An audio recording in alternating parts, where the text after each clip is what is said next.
Madam Speaker, since the ANC refuses to honestly review the performance of this poverty cabinet, allow me to conduct a quick 3-minute performance assessment for them. Let's start with Deputy President Mabuza, who's buried deeper into the Russian regime than the layers of a nesting doll. Next are Ministers Dlamini Zuma and Patel, who must once have had a terrible encounter with a chain-smoking, flip-flop wearing alcoholic chicken because they used the entire lockdown to settle this vendetta. Similarly, the only war being waged by Defence Minister Modise is against the innocent pigs on her farm. That's when she isn't busy popping champagne with the invaders of Ukraine at the Russian embassy. Coming in at number 4 is a true all-rounder of uselessness, Minister Dlodlo. She both oversaw the failure of the intelligence services to prevent last year's violent looting and granted illegal salary increases to ANC cadres.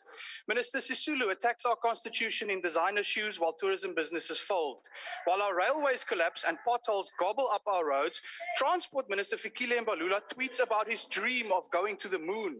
South Africans would gladly pay for that trip as long as it's a one-way ticket, and luckily the minister is so full of hot air that we'd probably save a fortune on rocket fuel.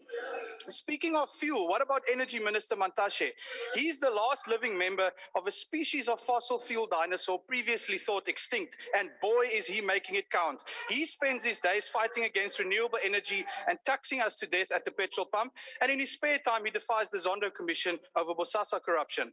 Then there's the Mad Hatter himself. Police Minister Cele spends 8 million rand to protect every ANC VIP while slashing the police budget for ordinary South Africans by 4 billion rand. And who can forget Minister Zulu, who rides around in armored vehicles shooting the pensioners and poor people she's supposed to protect with water cannons.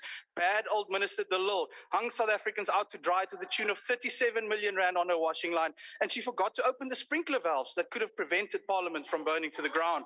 Instead of fixing our education system, Minister Bladen Zamande tries to rewrite history to classify Afrikaans as well as Khoisan languages as foreign, while Minister Motshekga is trying to carry out a coup against the powers of school governing bodies.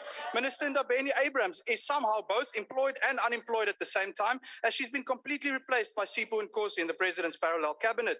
Minister Mthethwa was paid 2.5 million rand a year to issue condolences during the brief flashes when he's awake in Parliament. Minister Gordhan continues to flush taxpayer money down the SOE drain faster than Tom Moyane flashed Zuma's tax records. And the metaphorical hole in Minister Nkoane Mashobane's head has clearly still not healed. If this poverty cabinet had to go back to school, not one of them would even reach the 30% pass mark they set for our children. It's time to put them all out to pasture. Thank you.